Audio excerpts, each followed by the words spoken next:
The College of Management and Information Technology is described as a unique project that will combine both academic and professional certificates and ensuring that their products fit well in the labor market.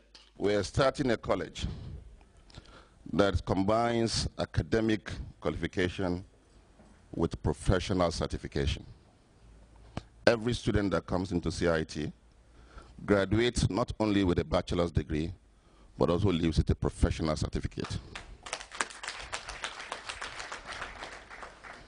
Secondly, every student that comes to CMIT is not only going to be imbued with theoretical knowledge, but is also going to have hands-on, such that he's able to go into the industry and fit in seamlessly. That is our promise to the people of Gambia. That is our promise to our students. That is our promise to the world at large. A seemingly result-oriented head of school dilates on the humble beginnings of what started with a handful of students and now boasting of a staggering number drawn from across Africa. 10% of our student population is from Gambia, and they study free of charge. So we bring up the educational aspect of it. We have doctors, which we get from overseas, and they provide free services at government hospital, like Serakunda Hospital, to the population. We want to make an impact, not only with the government, but to the people of Gambia.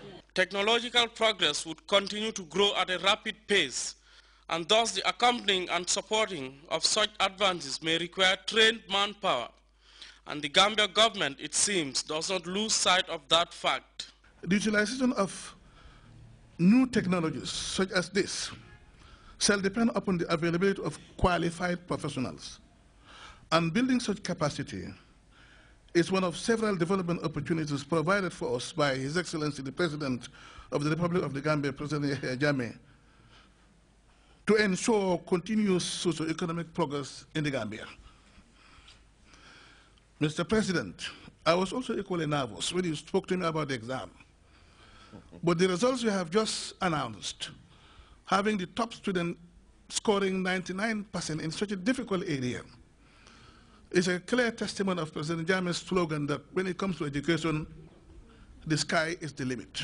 A conducted tour of the magnificent edifice reveals comfortable classroom spaces with state-of-the-art telecommunications infrastructure to meet the unique needs of students. Samuel Ba, GRTS. The Minister of Information, Communication and Infrastructure has presented a 15 kVA generator to the Minister of Justice. The donation, which forms part of ongoing structural change at the Justice Ministry, is believed to provide the Justice Ministry's energy consumption needs. Lamin Kamara, the Permanent Secretary, Minister of Information, Communication and Infrastructure, believes the generator would greatly enhance the work of the Ministry of Justice. Speaking on behalf of the beneficiary ministry, Basiru Mahoney, Solicitor General, extends his ministry's appreciation for the donation while promising the donors of the proper utilization of the equipment. Well, time now to take our first break. We'll be back with news from outside the Gambia.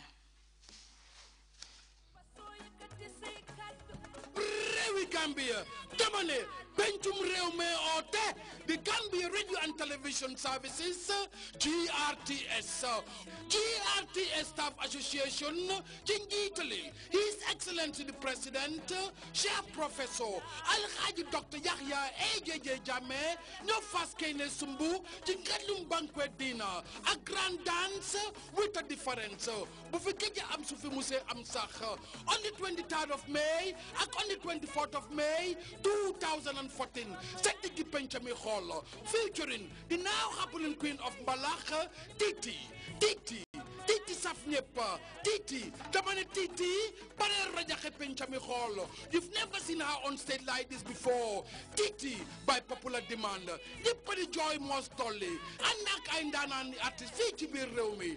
Tickets, Gala, Platinum, $60,000. Diamond, $50,000. Gold, $40,000. And the individual, $1,000. Grand dance ticket, $500 and $300 flat. For all reservations, please call 991-1992-365-5518, 203-1850-682-9536. Suñu réew, Gambia. Welcome back. The search for Nigeria's missing children is intensifying, and so is the defiance of the militant group suspected of abducting the more than 200 girls in Borno State. In a video message, the leader of the Boko Haram group warned his group will sell the girls into slavery. Meantime, reports say another group of girls numbering 8 have been abducted in Borno State. We have details in this report.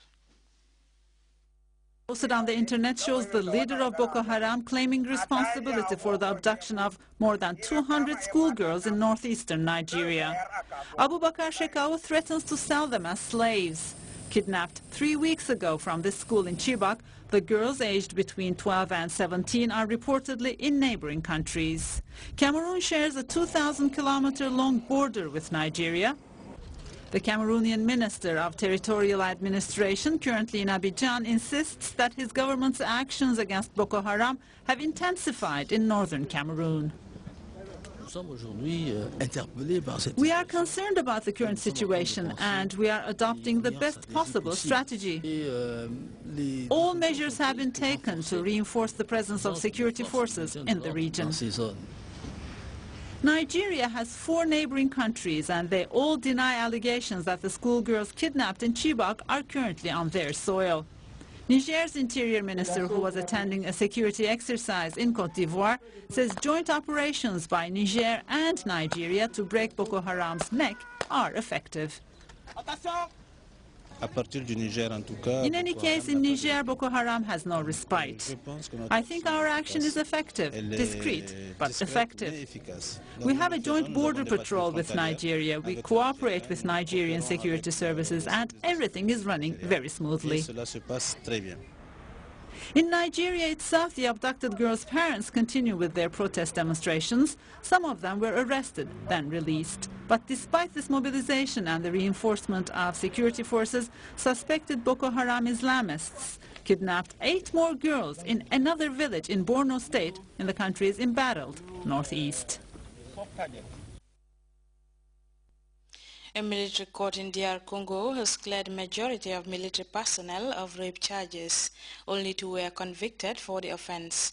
The men were standing trial for various crimes committed in Minova during the height of the M23 rebellion. Lawyers of the victims say they are disappointed by the verdict. We have details in this report. It was a high-profile trial, and the verdict surprised many people. The Congolese military court in Goma found almost all the soldiers on trial not guilty of a large number of rapes committed in November 2012 in Minova, in the east of the country. Of the 39 defendants, only 2 were found guilty of rape and murder. A third was sentenced for rape only. 22 other officers were found guilty of not following orders, looting, and wasting ammunition. The others were acquitted of all charges. These soldiers have already been fired from the army because the Congolese army is a professional one. There is no room for delinquency in our army. Lawyers for the victims were very disappointed. They had registered some 190 rapes and murders and hundreds of cases of pillaging. The crimes were committed in Minova, some 80 kilometers from Goma, by Congolese army soldiers as they retreated after Goma was taken by M23 rebels at the end of November 2012. The lawyers say the verdict simply ignores the huge number of rapes that took place in Minova. Others say they are satisfied, here at the Goma hospital, for example. They say the trial took place and soldiers were convicted, the most important thing. We need justice because we need to see women's rights respected in our country. Civil society groups said they were disappointed. They had expected the Minova trial to be an example of the fight against impunity. Many say they are now afraid that rape victims will simply not seek to file charges. South Africans head to the polls on Wednesday in the country's first national election since the death of Nelson Mandela. The African National Congress is expected to clinch a fifth term in office. CNN's Robin Connor reports. She says she was